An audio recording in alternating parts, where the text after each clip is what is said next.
All right, so we're going to explain the output that we just got from our multiple regression runs that we did, looking at the impact of free time, exercise, and sleep on happiness using this hypothetical data.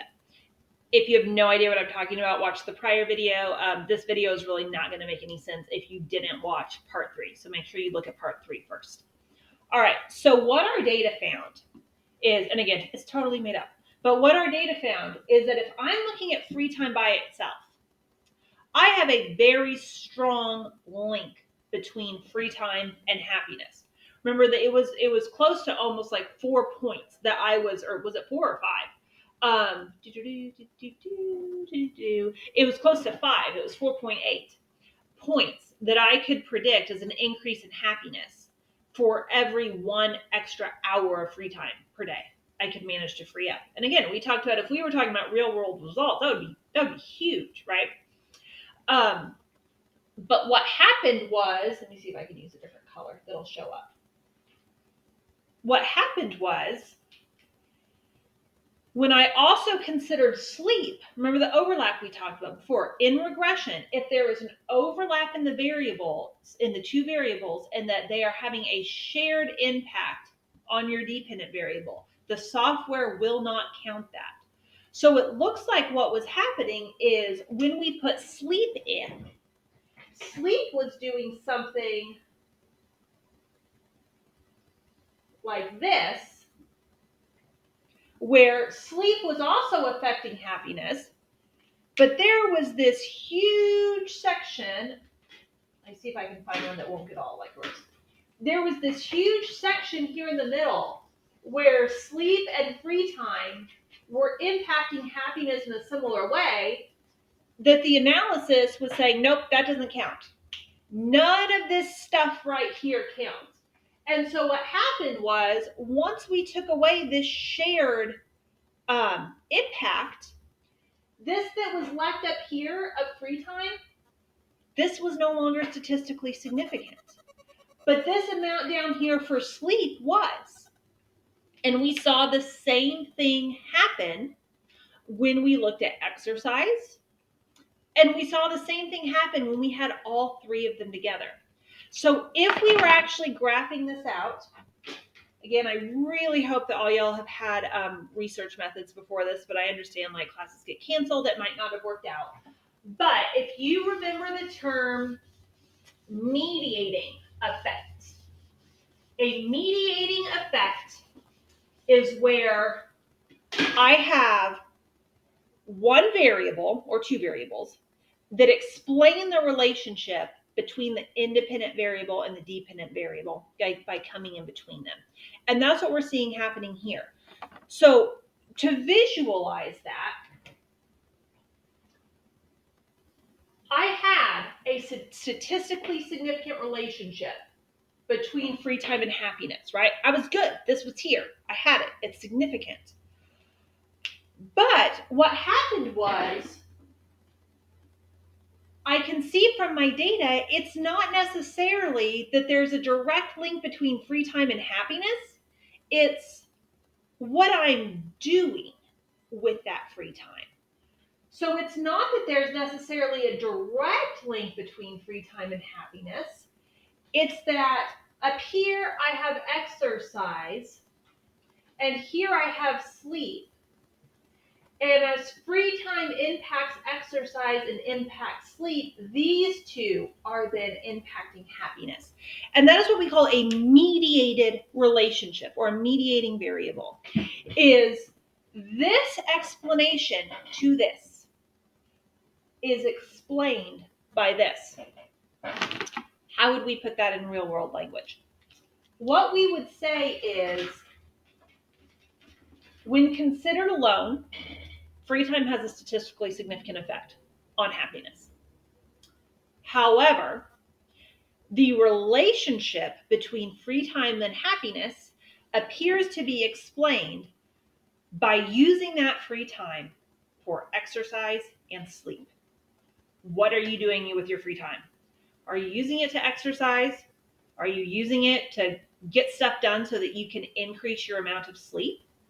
Or are you doing maybe less healthy things with your free time?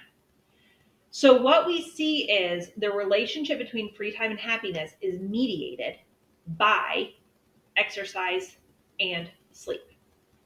Yeah, the more free time you have, the more you can exercise. It's the impact of the exercise that is making the difference, not necessarily the presence of the free time. And that is one way that regression can be so interesting to work with, is it allows you to take your numbers that you might have gotten from a very simple survey and map out these complicated relationships and say, oh, hey, here's how this is working. Like I said, I made up this data, but I'll actually give you two examples of where this is very relevant. One is directly related to my background within my academics. The program that I came out of had a very heavy focus on family studies. We looked a lot at family structure and how family structure impacted individuals. And one of the classes I took, one of the central points, it was all about like divorce and remarriage and step families. And one of the central points is we have this really bad history in research of saying kids who have single moms are likely to have these problems. Kids from a divorced household are likely to have these problems. Kids who live in a step family with remarried parents are likely to have this problem. Because we had these simple relationship between divorced parent and something, remarried parent and something, single parent and something.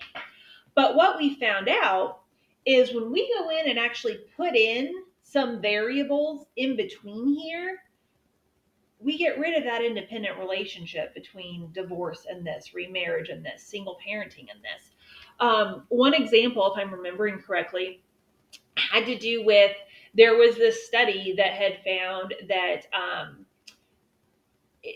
kids whose mom remarries are whatever percentage more likely to experience a depression or an anxiety problem within a year of the remarriage.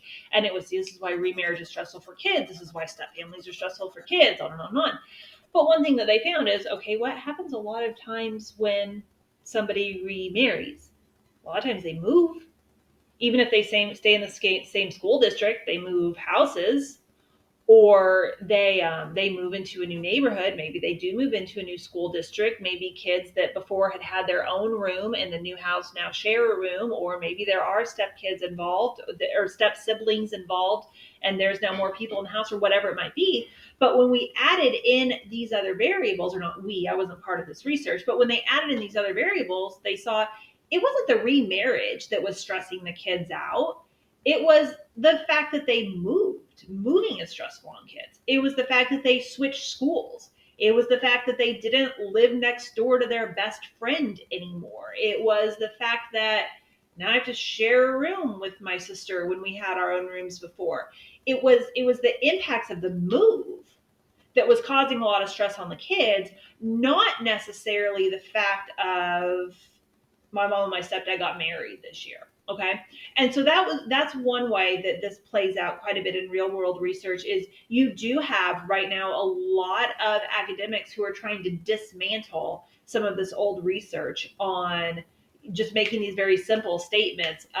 Divorce causes this, remarriage causes this, single parents this. Like they're trying to get rid of some of those overly simple connections that have been made in the past and say, what's actually going on here? Is this problem truly attributed to I have a single mom? Is this problem truly attributed to my parents are divorced? Or are there other stressors that are happening as a consequence of that those are the true source of the problem? The last example I will give is in health research on obesity and being overweight. For a long time, we were just making these very simple connections of people who are overweight this, people who are obese this, people who have a high percentage of body fat this, and making these very simple connections between that and health outcomes. And now that we're actually doing some better research, we're starting to see, okay, maybe it's not their actual number on the scale weight that is causing this health problem. Maybe it's that There's also a blood pressure problem in there that's causing this. There's also diabetes in there that's causing this. There's also asthma in there and causing this. And yes, we can make a relationship between if you have a certain percentage of body fat, if you have a certain weight, if you fall within a certain place on the scale of, under malnourished, underweight, healthy weight, overweight, obese, if you fall on a certain point on that, you are increasing your risk of blood pressure, diabetes, for whatever health reasons are creating that connection.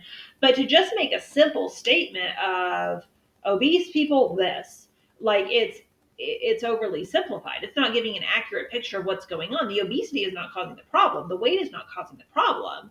That blood pressure in between is causing the problem. That diabetes in between, that asthma in between. And so that's an example of how we would use this research is, oh wow, once I account for the impact of blood pressure, their weight really is not significant here. The significant issue is that there was a blood pressure problem. So maybe instead of harping on weight, we then start looking at, okay, how can we reduce the risk for high blood pressure? If weight is one of those, okay, that's a conversation we have. But we can't, with academic integrity, say it's weight that's causing this if we know it's blood pressure. So that's just a couple examples of where this might have some really valuable utility based on current research that's happening today.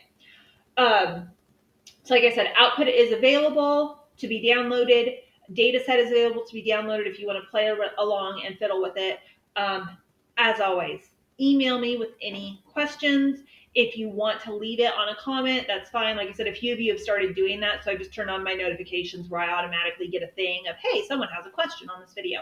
So you can leave it as a comment if you want. You can send me an email if you want. I'm not hard to reach. Hopefully you've figured that out by now. So let me know if you have any questions.